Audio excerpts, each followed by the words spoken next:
loans give more returns. Get more security and more interest on your fixed deposits from Sri Lanka's largest finance company, LOLC Finance.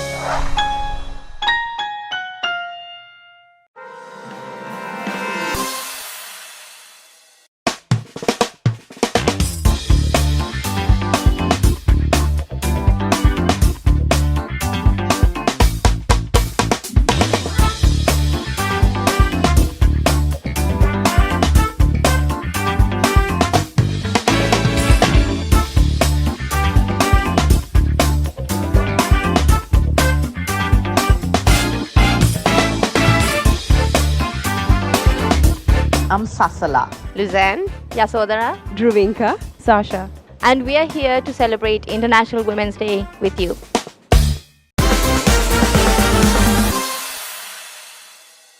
Welcome to Living Gets Real on this very special show where we celebrate this year's International Women's Day. So joining us this week on this week's episode, we have some powerful women with us. So we have Sasha Jayasundera of Sopranos, Irish Pub and OCPSY. And next to her, we have Druvinka Moraes Dias of Publicis Group. Then we have with us Yasodhara Pathanjali of Independent Collective School, Sri Lanka. And next to her, we have Louzanne Perera of Food Studio. And finally, we have Sasala Dissanayake, well known as Cocktails with Valerie, a mixologist in our midst. Thank you, ladies, for being on the show, and it's lovely to have you with us. So let's start with the first question, Yasodhara, which is for you. So this year's theme for International Women's Day is Inspire Inclusion. So what are your views on this particular theme for this year? I think inclusion is really important, and I'm really happy to see that as part of the theme. Having said that, inspire is the part that I'm a bit worried about, because should we really be at a point today where we are still talking about inspiring inclusion, or should we just get on with it and put it into practice and be very proactive with it? We don't have time to waste getting inspired. We really need action, and so that part of it really bothers me. But inclusion, whether it's gender, whether it's all other types of diversity or different labels we put on ourselves and others, we need a lot of inclusion in our world, and I think we all have to work really hard to make sure it happens today and that we are not wasting time getting inspired. Okay, so the next question is for you, Louzanne. What does and will it take to achieve inclusivity in Sri Lanka, be it the workplace or the society at large? I think it's taking necessary steps to fill that gender quota. I mean, I think it has, whether it's at a government level, national level, organizational level, or even at society, it's about actually making it a goal and making it a priority to fill that gender gap and that quota. We don't really, girls really need to see another female doing something and becoming something to be inspired. That you don't see happening, because most companies, even in the government, take, like, for example, it's just 5% that's represented by females. So, but what stopped us from becoming politicians? It's because we never saw it happening as kids, So I think it's very important that we give roles and we make filling that gender quota a priority, so that the younger generation can see that this is also something that they can do and aspire to become that, instead of just always thinking, oh, it's a male-dominated industry, so there is no chance for me. While society at large, the discrepancy or the gap between male and female is prevalent in most workplaces where there's male dominating, it actually has to work both ways. So we need to start looking also at the spaces where men are underrepresented in certain fields and the home, and we have to look at the whole picture, because when women are encouraged via quotas and even with role models and all the very positive changes, all stuff we need, if we don't redress the issues in teaching, nursing and home, which are female dominated environments, we don't have enough women to go around where women will remain female majority in those sectors, and that women have to be 50-50 in the male dominated sectors. We need 50-50 equality in all the sectors, including the home. Because in this conversation, we always forget to include the home as an area where men have to increase their participation in order for women to be able to go out and do it, because you can't leave homes empty because we all have children to raise. So that wider, bigger picture and looking at it as both genders is really important, I think, as well. All right, so talking about male-dominated industry, Sasala, this is for you. So you work predominantly in a male-dominated industry. So how have you navigated your journey so far? Yeah, my industry, if you, obviously everybody knows, it's mostly the males who dominate it. But there's different reasons for that. That is because of there's legal restrictions as well in Sri Lanka, as well as there's cultural and societal restrictions, right? Especially because I work behind a bar. Well, I do it because legally I don't sell alcohol, so then as a woman, that's the legality that we can't do. So I do events mostly, and it's mostly invitees. So, but for other women to come in, there are restrictions and barriers. But having said that, there are, you can be an F&B waitress and you can do all that. And I think that also what I have felt is the men are very respectful. I mean, when I work behind a bar, I don't get, like some people ask, do they harass you? Do you feel uncomfortable? But honestly, I haven't come across, and I've been doing this for about 2 years as a mixologist, and I haven't. Only thing is they're very professional, everyone, so that I have to give credit to. And I also think it's sometimes that we have that as a woman, I'm speaking, sometimes we think we have that, they look at us in a weird way or they will think something. But if you give them the same due respect, they give it back to you. So that's what I believe in. And I think to break the barriers, we need to go back into the legal and the cultural aspect. Because as a young girl, I get a lot of messages and all. They say, oh, I like to do this. How do I get into it? But as a young girl, I don't know how their home or their future partner will take it. So I think that has to come naturally, and then we can progress. But because I started this after 40 years old, right? So therefore I was more mature and I'll be able to handle the situation as well. So that's the question in my industry, right? So we need to break those barriers first to come there. So that's what I feel. Great, thanks. So Sasha, you also work in a very male-dominated industry, right? How has the journey been for you so far? I have been lucky enough to work in a family-owned business where my gender is irrelevant, and my mother is actually is a role model to me. And because she has been in this industry for over 20 years, she has given me a strong presence of how a woman can survive in this country. And because of her and the way she goes about her business, I feel like she gives me a strong sense of empowerment to be able to handle just about anything in this country or world. Druvinka, so you've been in the PR and advertising industry for quite some time. So how does the industry adapt to new working norms, for instance, working from home, to encourage more women to join the workforce? So speaking from the PR and advertising industry, I think certain organizations do accommodate a work from home policy. So there are like 1 or 2 days where you can work from home and the rest of the days where you can come in. And there's also flexible work hours, so where you can leave a little early or leave in the afternoon to pick your kid from school and come back to work. And also I think there are boundaries now when it comes to work-life balance. So that kind of allows more women to get into our industry.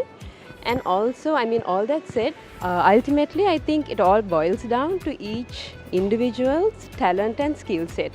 So I feel like, if you can do your job well, then any employer would give you that flexibility within the PR and advertising industry. So I think when we join the industry, we can't be entitled to that flexibility.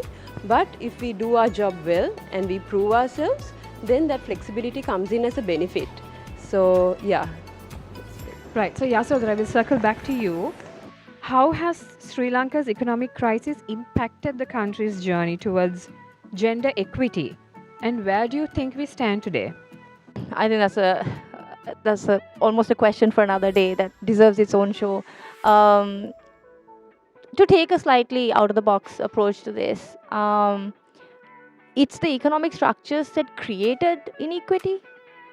So I think before we address the issues that have arisen from the economic crisis of the last few years, which is both Sri Lankan and a global one, we have to start looking at the fact that inequity in access to power, access to wealth, access to opportunity, access to many things has actually come from the structures that we have in place. So I think we can't really like put the plaster on it and fix it within the structure. We really need to start looking outside of the structure, within our own personally, our lives, our organizations, and just how we approach things. A couple of very minor level things that I see that impacts people in a family. If they have one car, is usually the guy who just automatically has more access to it. So then the woman is reliant on either his support, public transport, or ride share apps, or whatever hailing apps and all of that. So very simple little things, and like I mentioned earlier, the housework burden and all of that. So because of these structures at play in every level of our lives and every level of society, that is creating the inequity. So long before the crisis came and hit us, we were stuck with it. So I don't really see a point to fixing it within the system. We really need to start looking at the system and thinking, this is causing this problem. So how can we have solutions that give fairness to everybody, regardless of gender, background, ethnicity, whatever the different barriers we have in life? How can we create opportunity for people and start stepping away from these structures? So last March, during the discussion with women's civil society leaders that was held at the annual session of the United Nations Committee, the UN Secretary General mentioned this, right? He said, many of the challenges we face today, from conflict to climate chaos and the cost of living crisis, are a result of a male-dominated world, with a male-dominated culture taking the key decisions to guide our world, right? So it's sad, but it's very true. I also find the whole women empowerment thing also problematic, because that in itself is a construct that has come from a male perspective. Because we have to talk about women's empowerment because women have traditionally been locked out of the workplace. But we have decided now, from an extremely male perspective, that the workplace, where there has been historically male domination, is the more valued space where women should now have to fight for equality and empowerment. But why are we not doing the opposite? Why is it that men aren't fighting for empowerment in the home space? Who decided that we all should have been at work? So there is always that, because we are now fighting for something that from a male perspective was valued. And I think men are historically missing out on family life, on emotional well-being, on access to their families, closeness to their families. Men are actually historically, and have done for as long as human civilization has existed, they have missed out on massive parts of their life because of the structures at play. But it's interesting to me that we are choosing only one side of the argument to fight for equality, but equality doesn't go both ways, and that in itself is problematic. I understand where you're coming from, and I fully agree. But at the same time, right, maybe it's something that they want to do it. They also want to stay at home. They also want, like women, we want to go out there and work, right? And we want to have our own independence and all. At the same time, man also would want to stay at home and take care of the kids, have the family life. But if they don't want to, that's what I mean. Access, the choice should be there. Because that's come from the time, I guess, how we started. Man is the one who goes and do the kill, and because they are biologically they are bigger or they have the strength or whatever, they go kill, bring it to the home, like how the animals, how they do it, and then you eat it. So that's why so it comes from that as well. So sometimes if you take 50 men and 50 women, if you ask, okay, from the ladies, would you like to go out there and work or do you like to stay at home and take care? Maybe 40 would say, I would like to go out there and work, given the opportunity, right? If you ask the same 50 men, they will say, I don't want to, I want to work. So it's also coming from the want, right? Whatever we want to do. So how do we find that balance? So that comes from childhood, because I don't think a man can, a man's identity most of the time, It's their value in its them, inherent, so they right? can't even imagine Exactly. how will I have identity as a man if I don't go to work. Whereas women have the choice. So in that way, we are way more empowered. Because if you ask now, I have a We are school, more empowered. we're It's way more our- empowered yeah, than it's boys how are. we take that step, I believe. Yeah. So So that's the thing. So we have all these women's empowerment conversations, but men are actually much less empowered because they don't have access to choice at all. From childhood, then also now in my school, if I ask the youngest girls, yeah. most will say, oh, I want to do, I want to have this job and I want to have, it's very normal for girls to have that conversation. But if I ask the boys, can you even think of staying at home? They'd laugh in my face. But that's because that toxic layer is there and has been there forever. So they are much less empowered. Men are much less empowered than women are because women have choice, but our choices are much more difficult. Men have no choice, but they have more access to the things that we respect in society. So this is the conundrum. Okay, so Louzanne, back to you. Can you share with us some non-traditional ways your organization supports women to maximize their potential? Okay, so like Yasodhara said, it's about breaking that construct. It's about thinking differently right from the root. So it's not about your job postings going outside female preferred or male preferred.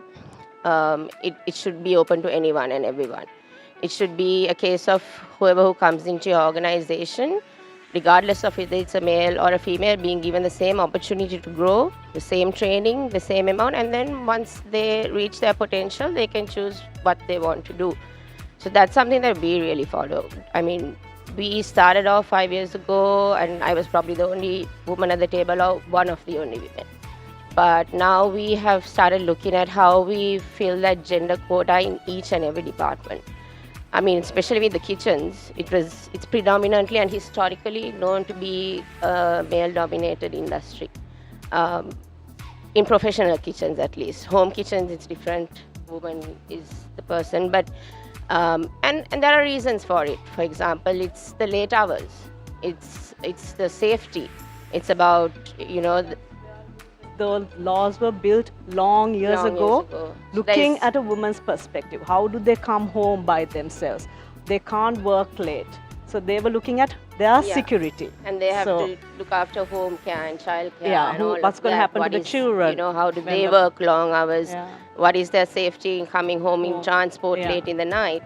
So we took it upon ourselves to identify. I mean, that's where the balance has to come in. You can't just be like, oh, we've started hiring more women because we want to build that gender gap, or this is the right thing to do.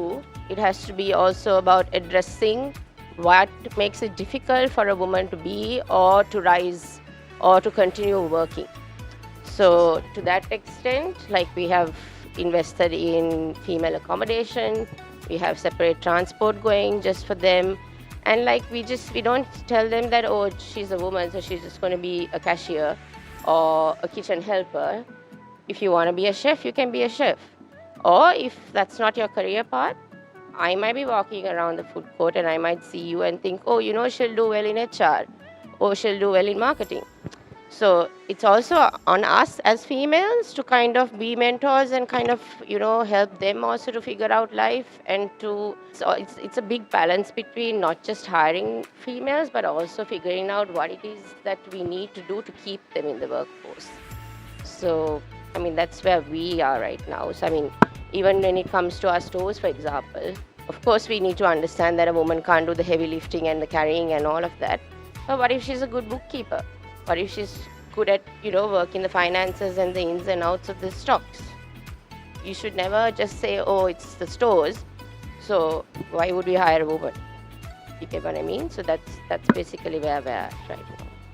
Right. So, Louzanne, I think you touched on something very important about women mentoring other women as well. Okay. So, Sasala, now being a mixologist, you have built this brand, Cocktails with Valerie, in such a short space of time. You said 2 years, right? 2 years, So, what do you have in store for everyone who enjoys your cocktails and your bar takeovers? You do it with so much flair. What can we expect next from stage. you? Yes, the next stage. Okay. So I think this is a question that I get asked all the time, and most of them know that this is how I started. Is an accidental. It's nothing planned.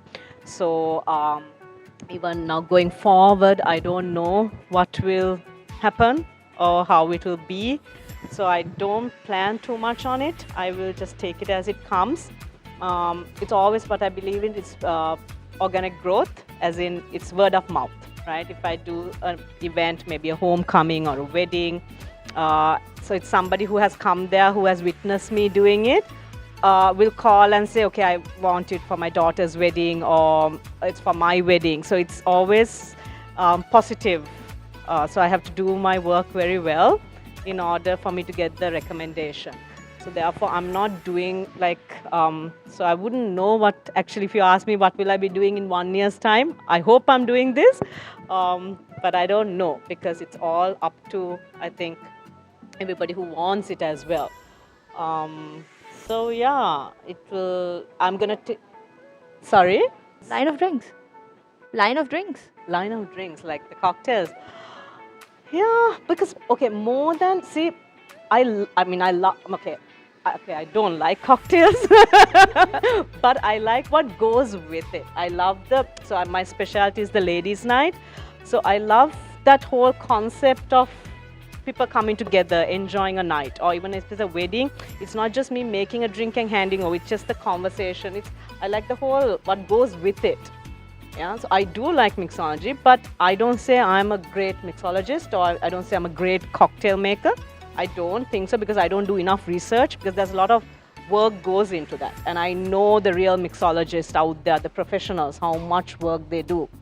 So I don't want to brand myself into that league, because I don't deserve it. But I have another niche that I'm catering to, which I'm very proud of. So for Cocktails with Valerie, the brand is all about inclusion. Yeah. It's about friendships, it's about togetherness, it's about enjoying, it's about having a good night out. So that's my personal take on it. You and I look up to you so much, and what you've created is an experience that, and no one else did exactly that. What You created an experience. That's what it is. But I think something I hope lots of women can look up to Sasala, and I actually never knew about the fact that this was kind of unplanned, unstrategized on your part. But the beauty of that, and before I opened the school, I was a life coach, and a lot of women that I've worked with, there's a lot of fear. No, let me come to it the other way. There's so much opportunity out there in the world, so much. Every conversation, even know, right? even us all meeting today, this is opportunity, because if we talk to each other, we see, oh my gosh, oh, so you're into that and you're into that, and oh, we can do this and we can try it out, and everywhere you go, there's opportunity. And it's something that it's like one of my mantras that I've kind of lived with. And what you said is so beautiful, because had you not been fearless to jump into opportunity when it presented itself, you wouldn't be where you wouldn't have created this magic you have created over the last few years, right? And a lot of us have been touched by your magic. So I really can't encourage more women and men to just jump at opportunities, to seek them out, to seek that magic in life, because that enrichment you get in life and that promotion you get in life, that new paths that come, you can't plan for. So huge respect to you. But I believe you need to have the passion. Absolutely. You need And to the hard work. You need to, you And the need hard to work. want it. Yes, you need Yeah. to. Yes, it's difficult. Trust me, when I do an event, I'm like there from a couple of hours before, and I'm prepping for it. So it takes, and it's not only doesn't finish in 2 hours, then I go on with it because that's how, because they're coming for me, and then I want to make sure a lot of people do stay on for the revenue for the restaurants, the bars. So all that, it's a full thing.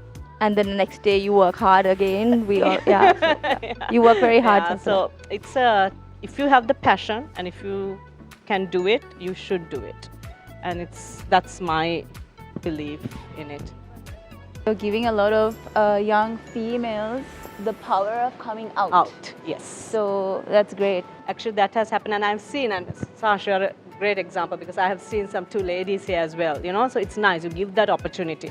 And even at Love Bar, so they give that opportunity, and there's more ladies coming out, even at Uncle's, so it's nice to see them, and it's a safe environment, so it's good. So for the parents, for the partners, husbands, it's nice to let them be or who they want to I be. think the hospitality industry is trying to encourage more women to come out there and not just, basically to give them the opportunity to do the same things that men do without having a barrier, as you mentioned, saying, okay, 9 to 5, this is what you have to do. But no, women can actually work till 4 in the morning. They can do whatever they want to do. It's just like you said, they have to be given that opportunity. If we don't grow up seeing this happening and girls going out and females going out and doing these things and achieving these things, we would never think, we are capable of becoming that someday. Or what she does, or what like Sasha does. For example, girls who are looking at them can always be like, oh, I can be that someday. Here's another avenue which not everyone is trying, but I can put my hand into. But if you don't see that happening, and if we are always stifled and like the females are not coming out and like making themselves heard, or even the media is not portraying them, I think media has a huge part to play in this. Why is it always, the TV shows always, the woman is the homemaker and the child carer and, the caring for the elderly and all of that? Why isn't there a teledrama about a female boss? Why isn't there a movie about a female president, It happens in other countries, and so you see the female presidents and politicians and everyone rising, but in Sri Lanka, it just never happens because what the girls nowadays are exposed to are just always putting the woman at home. See, this is where I like to thank my mother, because she is the strongest woman I know, because she is the one who pushed me to come out there and, she's my mentor. I follow her. I try to follow her footsteps. It's very hard, but yeah, she's the one who helps me with a lot. Some big shoes to fill. Very big shoes to fill. Okay, so Sasha, coming back to you, so the SMEs took quite a hit with the economic crisis and are now trying to rise again, right? How should Sri Lanka support its female entrepreneurs today? I believe in female entrepreneurs help in SMEs because they help in the Sri Lankan economy as well. So by providing funding and mentorships and networking and opportunities, giving them opportunities to thrive in their own businesses will actually help Sri Lanka. So Great, okay. So Druvinka, Sri Lanka celebrates female leadership in corporates, but there is so much more room to grow. How can local organizations ensure that boardrooms and C-suites have equitable representation of men and women? So since this question is beyond the PR and advertising industry and open to all industries, I would say giving flexibility towards women. So that would be, giving an hour off for a school run, or allowing a female to work from home to take care of a sick parent. I mean, it's not to say that men don't have those responsibilities, but in a crunch situation, I feel like if their role is not flexible, like we all discussed, it would be the female who would have to take a break from her career. So if they don't have that flexibility, again, it's the female who takes the break. Also, I would say having a strong corporate culture for equal opportunities. So again, if a lady is seeing, leaving office early or, having to work from home for a few days, then it shows that, or the assumption is that, oh, she has so much going on, her job is not her priority. But that's not the case. And because of that, her increments, promotions and all are kind of not up to par in Held back comparison kind to a of man. thing, Yeah.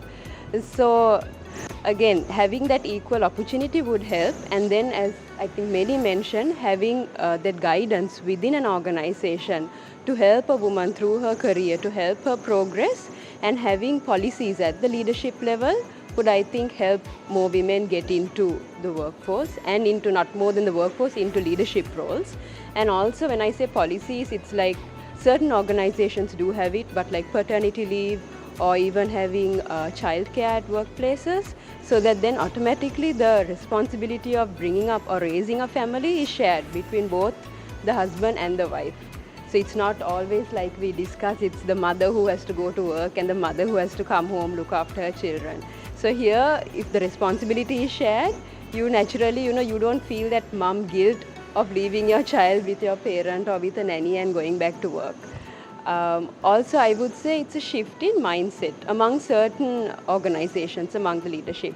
So, I mean, it all comes down to how good you are at your job, how proactive, how responsible, and how prompt you are. So, if you can do your job well, it doesn't mean to say in some industries that you need to sit at work from 9 to 5. If you can do it even out of office but do it well, it's fine. So some have this mindset where you have to sit at work from 9 to 5 or 9 to 6 just to mark your attendance. But I think if that flexibility, again, it comes back to flexibility. If that is given, then I think women can get into leadership roles. And my last point would be in terms of work-life balance. Yes, there is, I mean, you would have to work a weekend, you would have to work late nights, but that should not be the norm. There should be a standard to it, and that standard should come from the leadership itself. So yeah, I think if we can start adopting these points, we can have more women in the boardroom. Yeah, definitely need more women in the boardroom. Any closing remarks before we close this segment of the show? I think just one last point. I think Sasala brought up very early on the future partners, and that that's been a running theme. That how is it that in it all comes back to the home as well, right? Organizations, governments can set policies and processes to support women. But if you don't have that mindset at home, if your husband does think that you should go to work and come back and still do the cleaning and the laundry and the cooking and all of that, then there's an issue. I can't urge young women enough. Just don't marry those kinds of men. It's very simple. I don't see the big issue. Just don't marry them, right? Like when you're dating, have that conversation. Like as an example, right now, both me and my husband are working full time and we have a small kid. So we have that responsibility. But it's not like, oh, if he's sick or if the nanny doesn't come or if there's an issue that I have to stay home. Every single day we have a conversation when that happens. Okay, who has a critical day today? Do I have to go to work physically? Does he have to go? Okay, who has the more of the priority today in terms of business impact? If it's me, I'll go to work and he'll stay at home. If it's his work, then I'll stay at home, right? So we don't have a gender-based conversation at home, or you're the mom, so you stay at home and you cancel your work, because that will have an impact on my career and my work, right? So just don't marry those men. It's not hard, guys, right? Just don't marry those men. Interview them thoroughly before you decide to marry them, and find a guy who, if it's your parents, if it's a household matter, if it's cooking, cleaning, who can, if you're both expected to work, then the household or family responsibility should fall to you 50-50. And if the guy can't picture that, can't practically learn to cook or learn to do that work, then don't marry them. Just super simple. And if we stop marrying them, they'll grow up. So, it's not hard, guys. So basically, when you start dating someone, I'm just going back to your. So I'm just saying, I've also been with. When you date someone, you need to show them your strong sense of personality at that point. And you need to, if you were to say get married at some point, that person will then decide if you are for him or not. if you show a different side to whoever you're dating, then you end up keeping up appearances for the rest of your life. This is where, a woman should be in the kitchen, a man should be at work. No, if you have a strong sense of personality as a woman, that is what you need to stick for. You cannot change it, no matter what, no matter who comes in your life, no matter who goes out of your life, because women are strong and they need to show that. So don't change for a man. So don't change for a man. Definitely don't. Very simple. Or don't marry the man who won't accept you for who you are. All right, we've come to the end of segment 1, which was our questions, and we will see you all on the other side for segment 2. We have a fun little game prepared for all of you all. See you soon.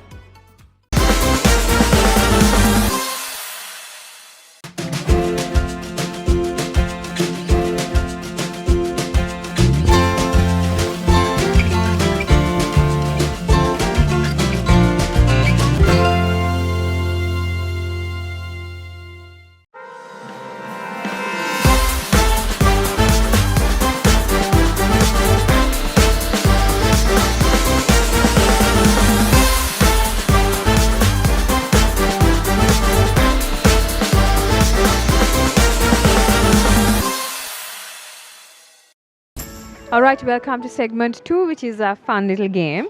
So what we have in store for you all is what we call the guessing game. Okay, so before we started the show, we got each one of y'all to write 2 truths about yourself, which is put into the bowl. So each one of y'all pick, and y'all have to guess whose truth it is. Okay, so who wants to start? If I don't eat and get hungry and grumpy, food is the only way to my heart. Yulu? No. no, sorry. sorry. She works at Food Studio, so yeah. She pointed at you, okay? She pointed at you. Okay, Sasha. Yay. Okay. Been married before.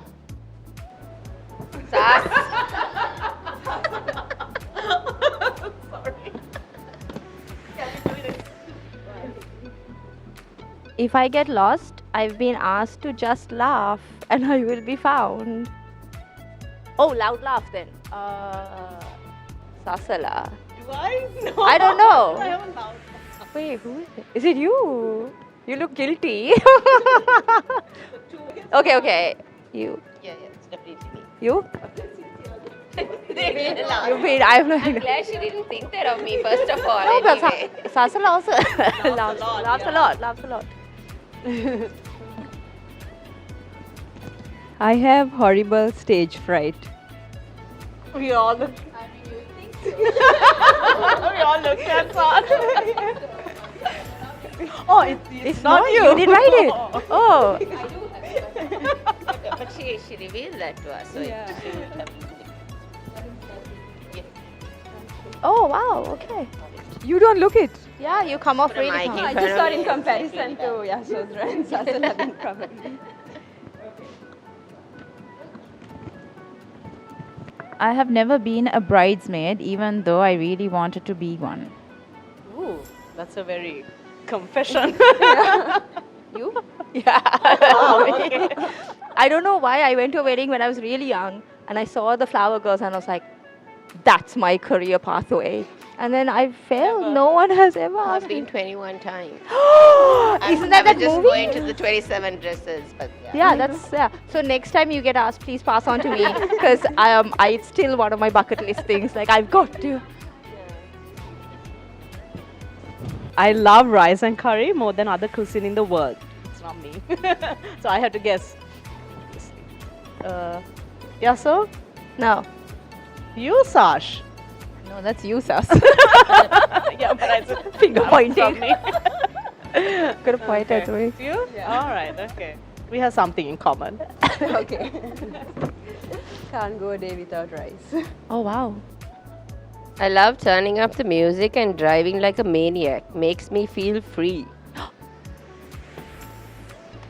You. Me? Yeah. I want to say it's me, but I didn't write it. So whoever's written Okay, it is then same Sas. as me. I can't drive. Sasha. Yeah. Oh, cool. We should have like driving dates. Yeah. My kids also, we put the windows down and we blast we get really ghetto with it and we blast the music, have the windows down and like drive. Nice. Belong to the corporate world. Whoever wrote it makes it sound very gangster. Druvinka? No. It's one of us. You can't be like, oh, I wonder who it is. Oh, it says worked and then it's been crossed out and now it says belong, but it doesn't say belonged. As you corrected it, I'm going to get it. You just wrote it wrong. You wrote it wrong.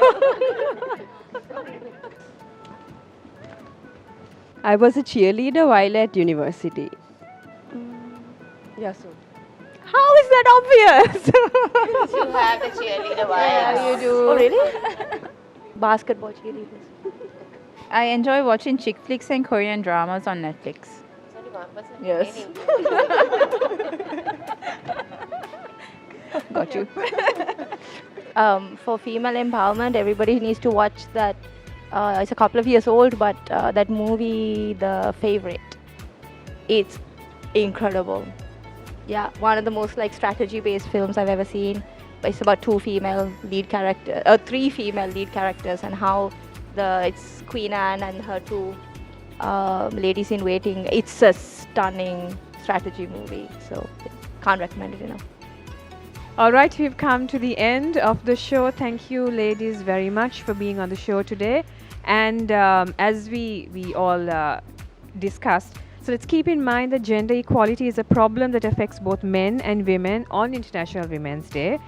It's everyone is impacted by this problem, and everyone can contribute to making the world a tad bit more fair and just.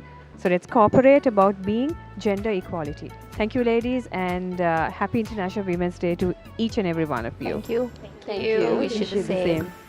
Be sure to check Living's Instagram and Facebook for the latest episode of Living Gets Real. Happy International Women's Day!